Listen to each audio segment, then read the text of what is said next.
Simu, What's up, man? bro, I've watched the movie twice. Oh shoot, that's amazing. Bro, I can't get enough of it, man. I'm gonna watch it again. Last night the premiere was amazing. I came in my red Chinese inspired shirt. Yeah, baby. There was such a family vibe on the carpet with you guys, man. How did you find the London premiere? I love the energy. First of all, I've never been on a blue carpet before. That was definitely new for me, but really, really awesome. I mean, I'll take any opportunity to be around so many incredible fans. They're so enthusiastic. They're definitely the reason why we're able to do what we do.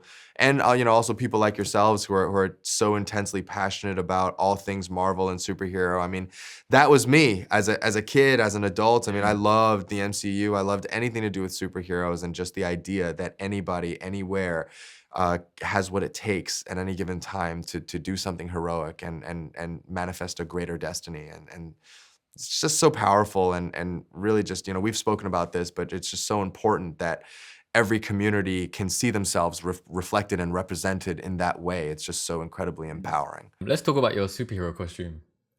Did you have any input in it? Because I know a lot of actors sometimes they have to wear the CGI suits with the dots everywhere, and sometimes they complain they can't even go pee. So, Yeah, going P was definitely a process. I would say it's probably somewhere between Spider-Man and Iron Man in terms of difficulty. I know I heard an infamous story about how it had to be negotiated into somebody's contract to incorporate a fly into the next costume for the future movies. But really incredible moment trying it on for the first time. Having the layers put on me one by one, and then having that final vest piece that just sealed everything. It was just so beautiful, and of course it was made to measure, so it was just so incredible. It fit like a glove.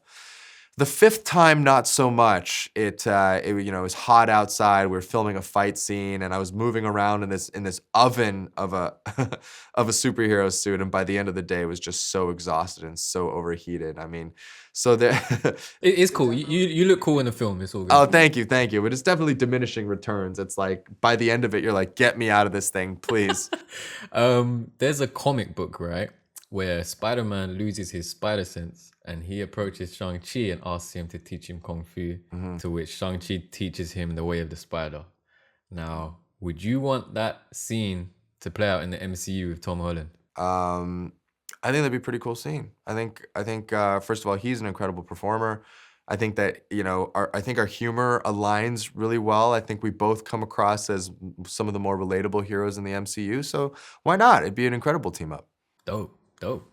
Let's talk about the martial arts, man. I know we spoke about it yesterday, but I noticed a lot of Wing Chun, Tai Chi, Kung Fu. What kind of arts did you practice, and are you still keeping up with it? I'm trying to. I'm not gonna lie to you, man. At the end of the day, I'm very privileged to do what I do, and I love every second of it. It's just it's tough to be able to get to the gym and find time to keep up with it all. But I will once things with the press die down and the movies out and all of that. But I do love it. I love the discipline. I love the meditative nature of doing martial arts, especially Tai Chi. I spent many weeks studying under an incredible Tai Chi instructor in Sydney, Australia, and really just mastering not only the technique but the mindfulness of Tai Chi and the stillness. Really, people think of it as this slow, almost like turtle-like movement, but it really is an exercise in your brain and in stillness, and it can become something that's incredibly cathartic and soothing once you get into it. But then also in the context of a movie, it's really great when it boom snaps, right? And Yeah, and yeah, the most beautiful Tai Chi is like looks flowy until it's not, and then it becomes a strike or it becomes something. So just really, really incredible, and one of my favorite things to have learned. as a martial artist myself, I can honestly say every single move you threw was dope. Thank you, man. I mean, I don't know which one was you and the stuntman, but I mean, I did as much as I could. I'll say that. there was a lot of Chinese culture in the film, like taking your shoes off, karaoke, like respecting your elders. Did you have a lot of input in that and like suggestions when you were filming? I think we got little pieces here and there. We gave, I think, all the performers gave, you know, certain suggestions that helped to flesh out their characters, make them more authentic. But I actually think that, you know, because our director is Asian American and you know, our screenwriter, one of our screenwriters is Asian American, we really were able to just kind of naturally tell that story. You know, the scene where, you know, for example, Ronnie says, "Oh, don't worry, I speak ABC," and ABC, of course, means That American-born cracked me up. Chinese.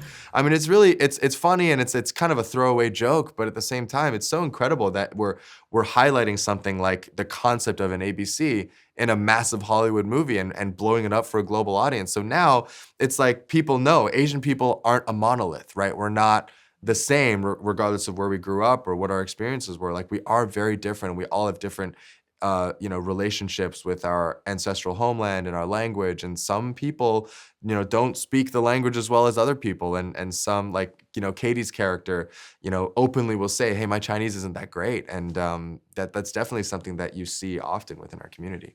Speaking of Aquafina's character Katie, we saw a little spark between you two in the movie. Are we expecting some sort of friendship to kind of turn into something else? Because I know Auntie was saying, when you guys gonna get married?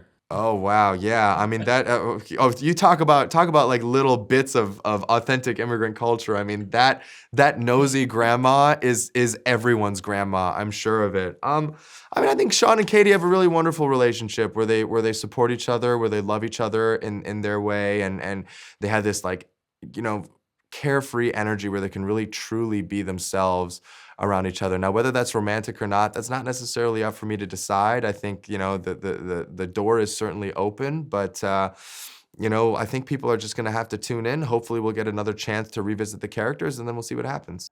Bro, I just want to say before I leave, bro, I love how real you are, how all this kind of Marvel fame hasn't changed you, and you're just, you know, you're yourself. I've watched your interviews, and even just talking to you yesterday face to face, just felt like I was talking to a friend.